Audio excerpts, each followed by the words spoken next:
السلام علیکم ورحمۃ اللہ وبرکاتہ۔ کسی کے پاس اللہ تعالیٰ کی دی ہوئی نعمت کے زوال کی خواہش کرنا حسد کہلاتا ہے۔ نعمت دنیاوی بھی ہو سکتی ہے، دینی بھی ہو سکتی ہے۔ بندہ اس کے زوال کے بارے میں سوچتا ہے کہ اللہ تعالیٰ اس سے وہ نعمت چھین لے، اور اس کو یہ نعمت کیوں ملی ہے۔ اصل میں یہ بندہ اللہ سے لڑائی کر رہا ہوتا ہے، کیونکہ نعمت دینے والا تو اللہ تعالیٰ ہے، پھر اسے ضائع کرنا یا اسے چھین لینے والا بھی اللہ ہے۔ یہ بندہ کیوں خواہش رکھتا ہے ایسی؟ جو اللہ کا حکم ہے اس حکم پر اس کو خوش ہونا چاہیے، اللہ کی رضا پر راضی ہونا چاہیے کہ اللہ نے جو تقسیم کی ہے اپنی نعمتوں کی، کس کو کون سی نعمت دینی ہے وہ اللہ بخوبی جانتا ہے، اس اللہ سے بہتر کوئی نہیں جانتا۔ حسد کرنے والا بندہ اللہ کی تقسیم پر راضی نہیں ہوتا، وہ اللہ کی تقسیم سے بغاوت کرتا ہے کہ اللہ نے اس طرح کی تقسیم کیوں کی، اس کو یہ نعمت کیوں دی۔ یہ بہت بڑا گناہ ہے جو دل کا گناہ ہے، اور اس سے بندہ روحانی سکون ہی حاصل نہیں کر سکتا۔ رسول اللہ صلی اللہ علیہ وسلم فرماتے ہیں، آپس میں حسد نہ کرو، آپس میں بغض و عداوت نہ رکھو، پیٹھ پیچھے ایک دوسرے کی برائی بیان نہ کرو۔ اے اللہ کے بندو، آپس میں بھائی بھائی بن کر رہو۔ حسد نہ کرنا صحت و تندرستی لاتا ہے، معاشرہ پورے کا پورا صحت مند ہو جاتا ہے، یعنی معاشرے کے اندر خیر اور بھلائی ہوتی ہے، اور بڑے بڑے ذہین لوگ اپنے ذہن سے بہت بڑا فائدہ اٹھاتے ہیں، اور اس فائدے سے ایسی ایسی چیزیں ذہن کے اختراع سے ایجاد ہوتی ہیں جو دنیا میں مسلمانوں کو اعلیٰ مقام دیتی ہیں۔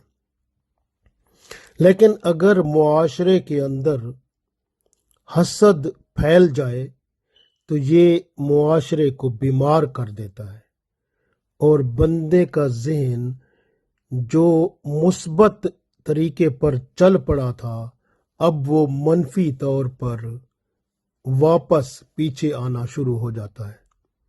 تو اس طرح معاشرہ ترقی کی بجائے تنزلی کی طرف چل پڑتا ہے۔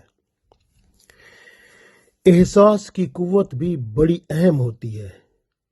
اگر احساس میں منفی رجحان آنا شروع ہو جائے تو پھر وہ بھی معاشرے میں تنزلی کا باعث بنتی ہے،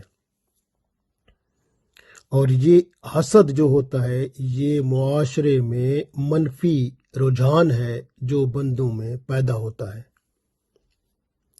اور یہ حسد ہی تھا جس سے ایک بھائی نے دوسرے بھائی کو قتل کر دیا تھا۔ موت کو یاد رکھنا اور اللہ کی تقسیم پر راضی ہو جانا بندے کی زندگی کو بہتر بنا دیتا ہے، کیونکہ ہمیں پتہ ہے کہ دنیا میں ہر کام اللہ کے حکم سے ہوتا ہے۔ ہم نہ کسی کام کو کر سکتے ہیں، اور نہ ہم میں کوئی جرت ہے یا ہمت ہے یا طاقت ہے۔ ہر کام اللہ کے حکم سے ہوتا ہے، اور اللہ کا حکم جو ہمیں ہے وہ قرآن و سنت میں موجود ہے کہ ہم نے اس کے مطابق اپنی زندگی گزارنی ہے۔ اگر ہم نے دل سے ایمان قبول کیا ہے، کلمہ پڑھا ہے، پھر قرآن و سنت کے مطابق اپنی زندگی بنانے کی قسم اٹھائی ہے۔ یہ کلمہ پڑھنا قسم ہی اٹھانا ہوتا ہے، ایک اللہ کے ساتھ وعدہ ہوتا ہے کہ میں اے اللہ آپ کی دی ہوئی ہر بات پر، ہر حکم پر اور ہر طرز زندگی پر، ہر قسم کے رواج، رسم اور جو ماحول اور جو کچھ آپ چاہتے ہیں میں اس کے مطابق زندگی بسر کروں گا یا کروں گی، اور اس سے باہر نہیں جاؤں گی یا جاؤں گا۔ یعنی میں اس احاطے میں یا اس حدود میں رہ کر اپنی زندگی گزاروں گا جو میں نے کلمہ پڑھ کے اقرار کیا ہے اور میرے دل نے اس کی تصدیق کی ہے۔ اقرار باللسانی و تصدیق بالقلب۔